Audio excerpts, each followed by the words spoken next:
Hello there! Previously on, one man and his overworked Jirachi on the hunt for a shiny pony. We became the champion of Galar, defeated two British weirdos, caught the goodest legendary boy, and completed the entire Galar Pokedex, which unfortunately earns us the right to suffer through two more Pokedexes, the Isle of Armor and the Crown Tundra, because earning a shiny Keldeo requires not one, not two, but three separate Pokedexes. Today, we're taking on both Pokemon Shield's DLCs using ONLY Jirachi. This is a part 2, so if you haven't seen part 1, I recommend going back and watching it first. I hear it's not half bad. We start by heading to Wedgehurst Station, where we run into some weird magician who looks like he came straight from a carnival. A wild slowpoke arrives with the train and immediately blocks the entrance. The conductor asks us to deal with it, so we catch it, making it the first of many Pokemon on our mission to fill 2 more Pokedexes. With our armor pass in hand, we board the train. After a short ride and a flying taxi, we finally arrive on the Isle of Armor. A scientist greets us and upgrades our Pokedex. We also meet a nervous kid who's supposed to be joining the island's dojo, but the moment he sees the carnival magician outside, he runs away. The magician introduces himself as Avery and immediately mistakes us for the new dojo recruit. He claims he's been tasked with escorting us to the dojo, but first challenges us to a battle. Unfortunately for Avery, we're slightly overleveled. 2 Iron Heads later, his psychic types are laying on the floor contemplating their life choices. Naturally, Avery feels threatened by our overwhelming strength and intellect, which is understandable. We are pretty great. So he calls us garbage and tells us not to go to the dojo, which means we obviously have to go to the dojo. There we meet Honey, the lady of the house. Avery immediately threatens us, saying that if we tell her what happened at the station, he'll use his psychic powers on us. Inside we meet Mustard, the master of the dojo and Honey's husband. He wants to test our strength. One Sun Headbutt takes out his Mienfoo, and one Iron Head takes out his Shinx. Master welcomes us to the dojo, gives us a dojo uniform and announces that our training is about to begin. To prove ourselves, we have to complete 3 trials. The first one is to chase down 3 absurdly fast slowpokes and beat them up. We head outside and find 3 slowpokes sprinting away like slowpokes apparently. They run off into the soothing wetlands, where we find the first one pacing around in a corner. It's level 60, so naturally we go for an Iron Head. Except it moves first. Now, I know these slowpokes have been specially trained to be fast, but a slowpoke with a base speed of 15 outspeeding a level 90 Jirachi with a base speed of 100 is honestly impressive. Fortunately, 1 Iron Head is still enough to knock it out. We find the second slowpoke circling a pond. This one also outspeeds us and somehow survives an Iron Head. These things are built different. What kind of performance enhancing substances has Mustard been feeding them? A second Iron Head finally puts it down.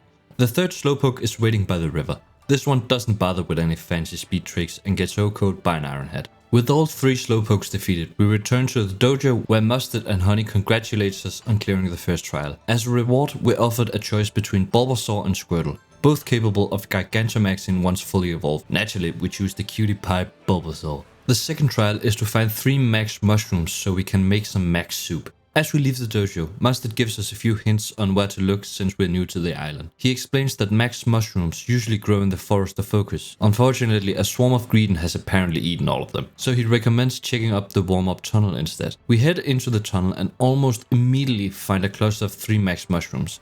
Convenient. Unfortunately, the carnival magician appears. Avery claims he found the mushroom first using his psychic powers and insists they belong to him. Trying to be the bigger person, we tell him he can have them, a decision he somehow interprets as an insult. Apparently, allowing someone to keep the mushroom they found is an act of overwhelmingly arrogance. To settle this dispute like mature adults, Avery challenges us to a battle. 3 Iron Heads later, the dispute has been settled. We collect the max mushroom and return to the dojo. Mustard congratulates us and Honey is ready to make the max soup. She just needs the mushrooms. At which point Avery bursts through the door. He has also found 3 max mushrooms and desperately begs Honey to use his instead. Once again, we choose to be the bigger person and let him have this moment. We'll just keep our 3 max mushrooms for later. After enjoying some max soup, we're finally ready for the third and final trial. We meet Mustard and the carnival magician in Mustard's room, where he explains the final trial. A battle between us and Avery. The winner will be granted the secret armor of the Master Dojo. Avery immediately rushes off to the battle court to meditate before the battle. When we arrive at the battlefield, something feels off. Avery has sabotaged the courtyard and set up psychic terrain before the battle even starts. dirty cheater. He leads with Galarian Ponyta, which falls to a Shadow Ball. Next comes Swoobat, then Kadabra, both suffering the exact same fate. Finally he sends out his ace, Galarian Slowbro. Slowbro Dynamaxes, allowing it to survive a Shadow Ball. It retaliates with Max Geyser, setting up the rain. Quick Draw activates, allowing Slowbro to move first and fire off a second Max Geyser, which we easy tank. One final Shadow Ball finishes the job, earning us the win. After the battle, Avery offers something almost resembling an apology. He tells us it's fine we report his underhanded tactics to Mustard. Once again, we choose to be the bigger person and keep our mouths shut. Not that it matters, Mustard already knew exactly what happened. Instead of throwing Avery into the ocean, he forgives him. Avery immediately breaks down and gives us a genuine apology. Back inside the dojo, Mustard finally reveals the dojo's secret armor. And it's...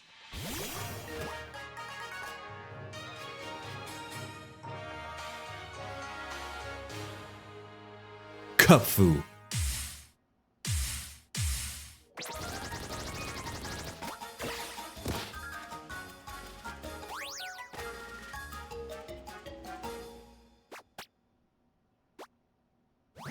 A shy little martial arts bear with immense potential. According to Mustard, the next step is to become best friends with Kubfu, and apparently the best way to build friendship is going around the island together looking at 4 scenic viewpoints. First, we head to Loop Lagoon, where we enjoy a beautiful view of the lagoon. Second, we visit Pot Bottom Desert. Wow, what a view! We can see a whole 5 meters in front of us. Third, we make our way to Challenge Road, where Kubfu admire the scenic view of the training lowlands. And finally, we visit Brawler's Cave, where we look at a cave. A perfectly adequate cave. And with that, Kubfu and I are apparently best friends. We return to the dojo and show Mustard just how close we have become, along with Kubfu's newfound confidence. Mustard then leads us outside and shows us 2 towers, the Tower of Water and the Tower of Darkness. We must choose one and climb it with Kubfu. If we can reach the top, we'll find a sacred scroll. Showing that scroll to Kubfu will cause it to evolve into either a water type or a dark type, depending on which tower we choose. We choose the Tower of Water, and after feeding Kubfu enough candy to get child services involved, we're ready to enter at level 73.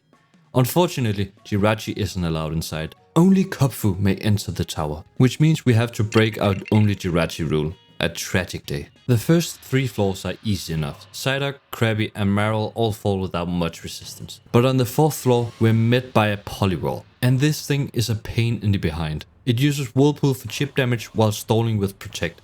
At one point, it even gets a double Protect. The constant damage slowly drags us into the red, but Kubfu powers through and finally takes it down. At the top of the tower, Mustard is waiting for us. To complete the challenge, we must defeat his Kubfu in a mirror match. We open with Detect, blocking his first attack.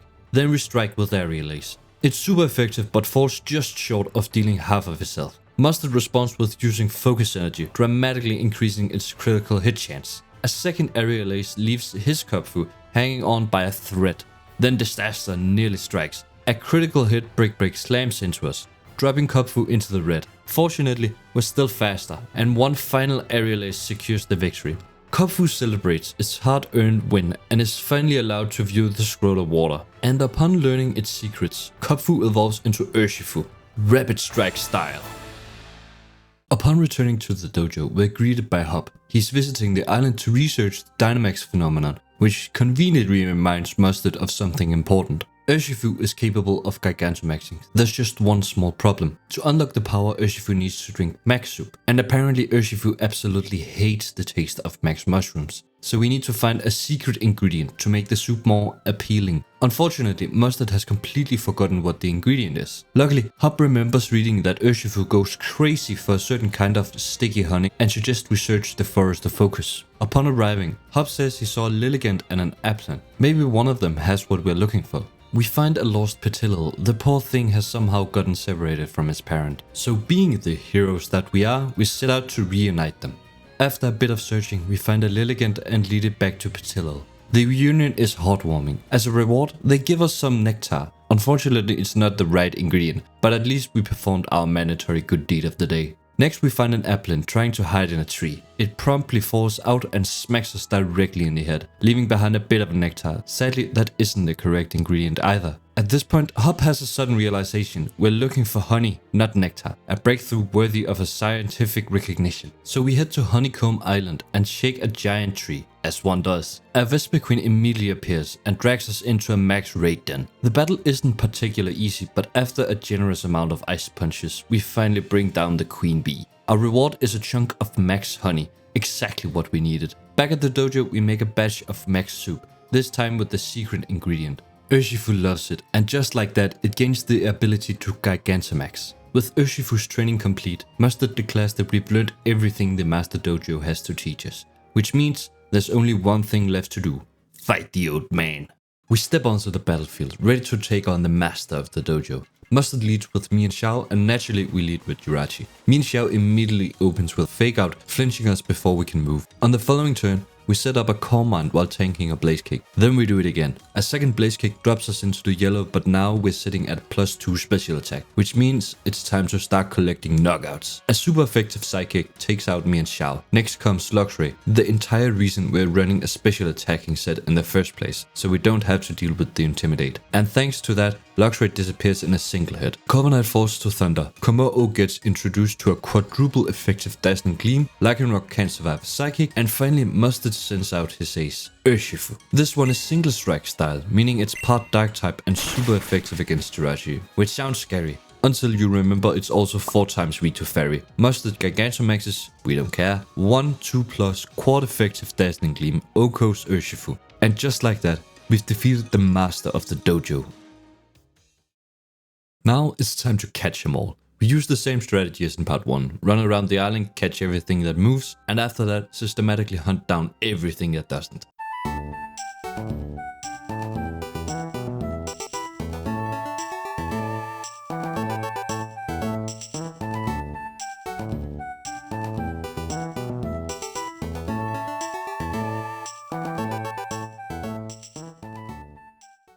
Few creatures in the Isle of Armor commands as much respect as the mighty Wailord. Despite its immense size, the Wailord is remarkably gentle, spending most of its days drifting peacefully through the open ocean.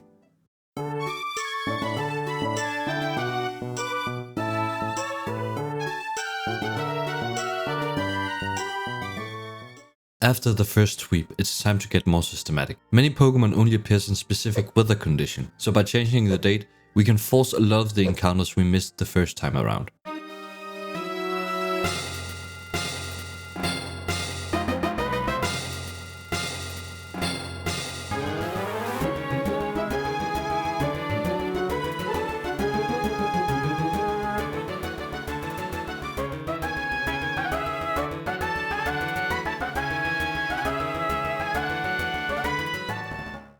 Amoonguss, the mushroom Pokemon.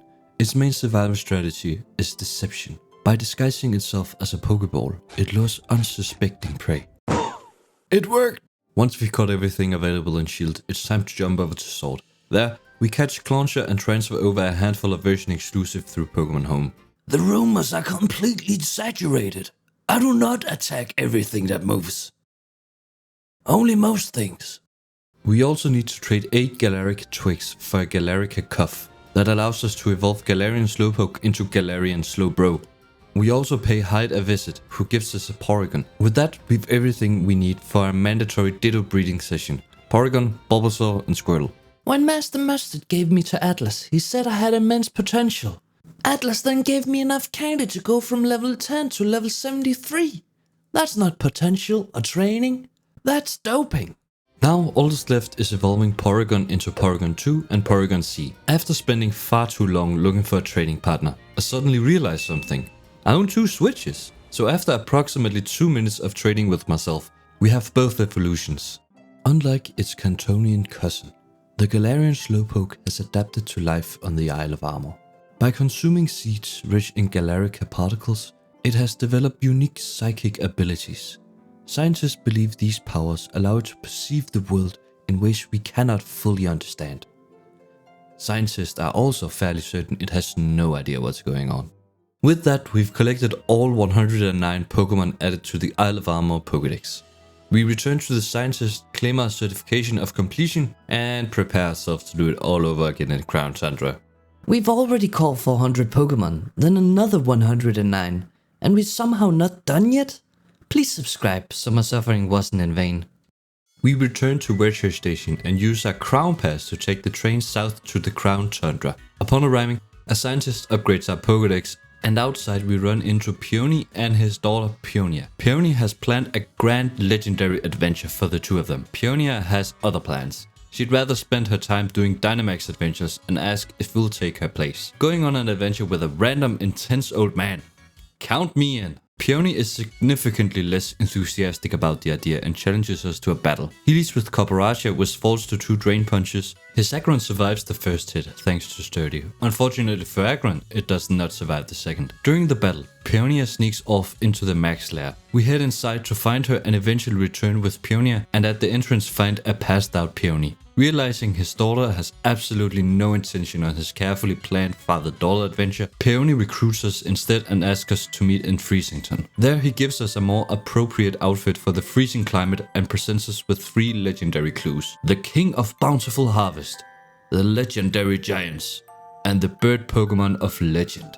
Peony stays behind at base camp in case Peonia returns, which means it's up to us to solve the mysteries. We decide to start with the Legendary Giants. We make our way to the back of the Giant's bed where we find an ancient ruin. Peony calls and names this adventure The Terrible Titans, lurking locked away. We read the inscription on the door. Let the first Pokemon hold a never-changing stone. Being the smart, handsome, tall, humble and incredibly smart trainer that I am, I immediately realize it means our lead Pokemon needs to hold an Everstone. And just like that, the door magically opens. Inside we find a strange puzzle. By stepping on the floor tiles, they begin to light up. Once every tile is activated, the statue in the center comes to life. Interacting with it awakens the Rock Peak Pokemon, Regirock. We paralyze it with Thunder Wave, lower its HP and start throwing Pokeballs like we're trying to demolish a cliff by throwing gravel at it. Eventually one of them works. Next we head to the ruins in Snow Slide Slope. The inscription reads, walk together with a living crystal of snow. Using my massive brain once again, we catch a Cryogonal, place it at the front of our party and the door magically opens. We activate all the floor tiles and encounter the Iceberg Pokemon, Regice. Regice's name has always confused me. Its family is called the Regis, so by that logic, shouldn't it be pronounced Regice? Or should there be 2 I's? Reggie, Ice. Either way, before I can solve this linguistic mystery, we paralyze it, lower its HP, and throw a few Pokeballs until it finally stays put. Next up is the ruin west of Giant's Bed. Its inscription reads, let ring the piercing note that will wake the Giant of Steel. This puzzle doesn't require a massive brain. We just whistle, the door opens, we light up the floor tiles and awaken the iron Pokemon Registeel. We prepare it for capture. First ball magic? No. Second ball magic? Yeah. Finally, we arrive at the Split Decision ruins in 3 Point Pass. The inscription reads, a giant of rock, a giant of ice, a giant of steel. When gather the 3 giants, the door of destiny shall be opened. We add all 3 Regis to our party and the door opens. Inside we're faced with a choice. We can only encounter either Regieleki or Regidrago. By lighting up the floor tiles in the correct pattern, we choose our giant and awaken Regidrago. Why Regidrago? I don't know. We paralyze it, weaken it and start throwing Pokeballs. And after about 10 minutes of watching Regidrago repeatedly break free, we finally catch it. With that, we return to base camp and tell Peony about our success. 1 legendary clue down. After concluding, the terrible titans, lurking locked away, we set our sight on legendary clue 3, the bird Pokemon of legend. As instructed by the clue, we make our way to Balimere Lake. In the center, atop Dynat Tree Hill, stands a giant tree that looks suspiciously like a massive dessert. When we approach it,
We come face to face with the 3 Galarian birds. But before we can catch them, they scatter across the region, thanks to Peony, calling us at the worst possible moment. We tell him what happened, and he promptly names this expedition a legendary tree of a legendary 3. We begin our hunt with Articuno. Flying to the foot of Snowslide Slope, we spot it soaring above the mountain and follow it to the summit. As we approach, it creates 2 identical copies of itself. To find the real Articuno, we're supposed to watch its tail, which moves slightly different from the fakes. And boom! Definitely got it in the first try. We paralyze it, lower its HP, and eventually hear the 4 sweetest sounds in Pokemon.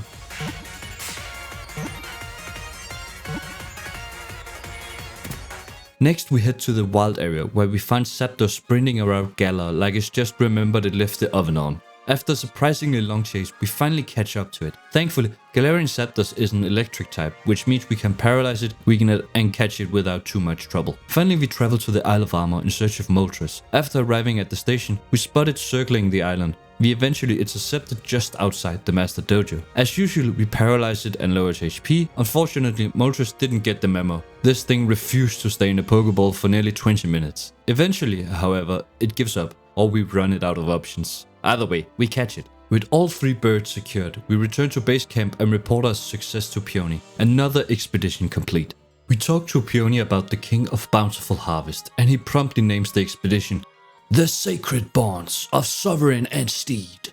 We remember the strange statue in the middle of town and notice a chunk of wood sitting on Peony's table that looks suspiciously like it belongs on top of it. Peony is disappointed to learn that his favorite pillow is apparently part of an ancient statue, but he lets us take it. Back outside, the pillow fits perfectly onto the statue. Almost immediately, we hear Cry and spot a mysterious Pokemon watching us. We approach it, and it decides to test us in battle. Unfortunately for it, our first Ironhead flinches it, and the second one finishes the job. The Pokemon tries to say something, but communication proves difficult. Luckily, Peony walks outside at exactly the right moment, allowing the Pokemon to use him as a vessel to speak with us. It introduces itself as Calyrex, the King of Bountiful Harvest. Calyrex explains that it once ruled over the Crown Tundra and blessed the land with abundant harvest year after year. But as the people gradually forgot about it, its powers faded. Even its loyal steed abandoned it. Restoring the statue has restored a small portion of his strength, but not enough. To learn more, Calyrex asks us to speak with the villagers to see if anyone still remembers the old legends.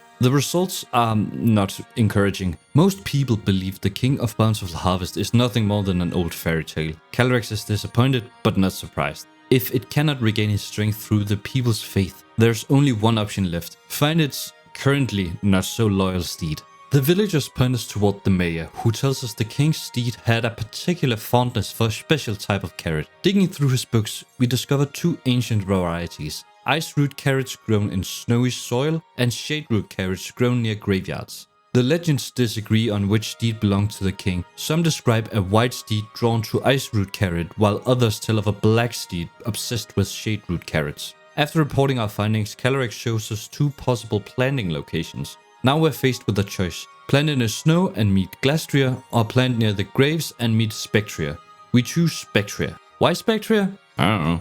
After acquiring some carrot seeds, Calyrex performs a surprisingly impressive dance and instantly grows a shade root carrot. The scent immediately attracts Spectria. Unfortunately, it also immediately runs away. We chase it back to Freezing where it charges at us. A Shadow Ball drops it below half health, but it answers back with a super effective Shadow Ball of its own, nearly taking half of Jirachi's HP. A second Shadow Ball finishes the fight. The battle may be over, but Spectria is still causing problems. It bolts straight toward the villagers. Fortunately, Calyrex intervenes and uses its psychic powers to calm the steed before anyone gets hurt. As it flees, Spectria leaves behind a tuft of his mane. The mayor recognizes it immediately. His ancestors once used mane hair and a radiant flower to craft the legendary Reigns of Unity. We relay this information to Calyrex. Its strength has continued to return, but not enough to create an entire radiant flower. A single petal, however, is within its powers, and that's all we need. The mayor attempts to craft the Reigns of Unity. The results are not so great. Peony enters and takes one look at our Reigns of Sadness and decides to step in. A few moments later, we have a perfectly crafted set of Reigns of Unity. Calyrex appears once more and tells us that Spectria has returned to its home at the Crown Tundra shrine atop the mountain. With the Reins of Unity and a fresh shade root carrot in hand, we set out for the shrine. At the summit, we place the carrot in the basket and hide nearby. Before long, Spectria appears. It immediately goes for the carrot. While it's distracted, Calyrex rushes forward and leaps onto its back. After a brief rodeo session, the king successfully reunites with its steed and regains its full power. For the first time in centuries, Calyrex stands together with its loyal companion once more. It thanks us for everything we've done, restoring the statue, uncovering the old legend, and helping reunite King and Steed after all these years. Calyrex admits that words alone cannot probably express its gratitude, so instead it offers us something far more valuable. If we can capture it with its powers fully restored, it will lend us its strength on our journey. So we prepare for battle. We make a few changes to Jirachi's moveset and at long last reaches level 100. The battle begins, we paralyze it, lower its HP and start throwing Pokeballs. 20 minutes later, we finally prove ourselves worthy of the king's powers. With Calyrex and Spectria now by our side, we return to base camp and tell Peony about our success. The final expedition is completed. With that, we've completed every legendary clue Peony had to offer. He even admits that most of the expedition was based on a load of old stories and bits of rubbish he managed to piece together. Still, against all odds, it somehow worked. As thanks for helping him uncover the mysteries of the Crown Tundra, he rewards us with a golden version of the Explorer uniform. Not bad for a day's work. With the legendary clues finally solved, Peony heads off to spend some quality time with his daughter, which was the entire point of this adventure in the first place. As we're leaving Freezington, we notice some strange footprints in the snow. Before we can investigate further, a wild Sonia appears. She tells us about an old legend regarding 3 Pokemon said to roam the Crown Tundra, the Swords of Justice. According to her, evidence of their existence is scattered throughout the region in the form of mysterious footprints. If we can gather enough data, she should be able to track them down. Every footprint contributes 2% data, meaning we need to find 50 footprints for each Pokemon. So begins the surprisingly long scavenger hunt.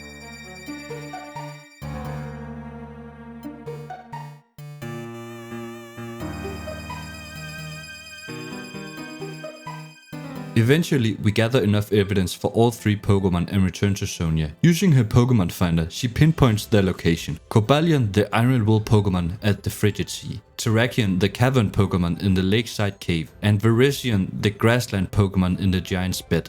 With the hard part over, all that's left is catching them. We track down Cobalion and catch it without too much trouble. Terrakion, however, decides to spend the next 20 minutes testing our patience. Virizion apparently sees this as a challenge and does the exact same thing. After finally catching all 3, we return to Sonia. She's absolutely thrilled that her theory was correct and thanks us for our help. With her research complete, Sonia and Yamper heads back home to somewhere considerably warmer. With all the legendary Pokemon out the way, we're only missing a few things on our checklist before we can get our hands on the sparkling pony. First, we go around quick catching everything that moves.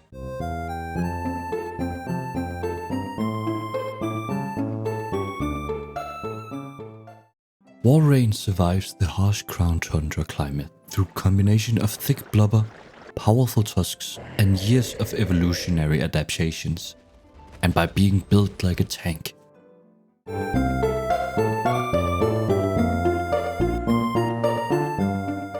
I'm sorry, but I have to go on a little rant here. Who at Game Freak had the Einstein-level IQ idea of giving Beldum and its evolutions a catch rate of 3? The same catch rate as most legendary Pokemon. This thing took almost longer to catch than all the legendary Pokemon I've caught in this video combined. And unlike the legendaries, here I could actually use Ultra Balls. I know Metagross is cool and strong, I love Metagross too, but come on, it should not be this hard.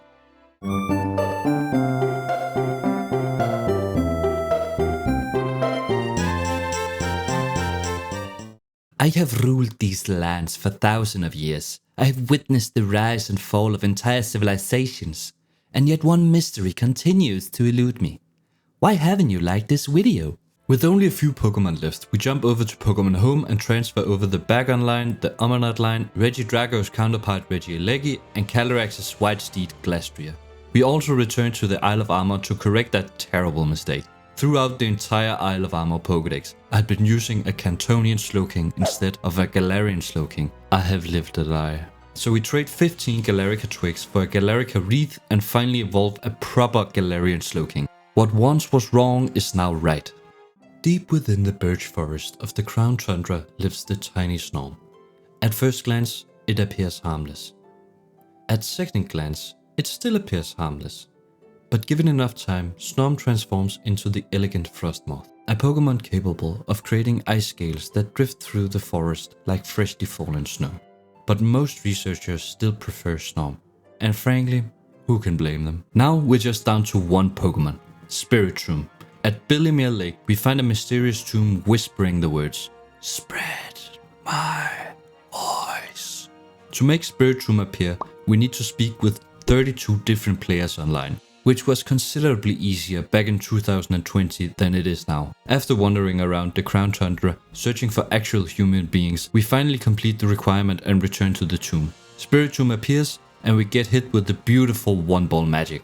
People say I'm made up of 108 evil spirits. It's actually 107 now. Gary, move it out.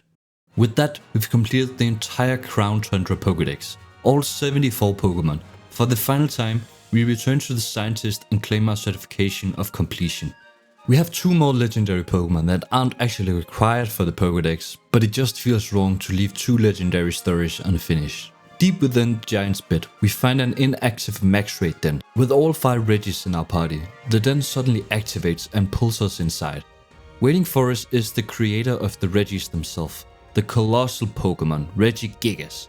Thankfully, Slow Start turns this supposedly terrifying titan into a mild inconvenience. 5 Drain Punches later, it's ready for capture. 1 Pokeball and Regigigas joins the team.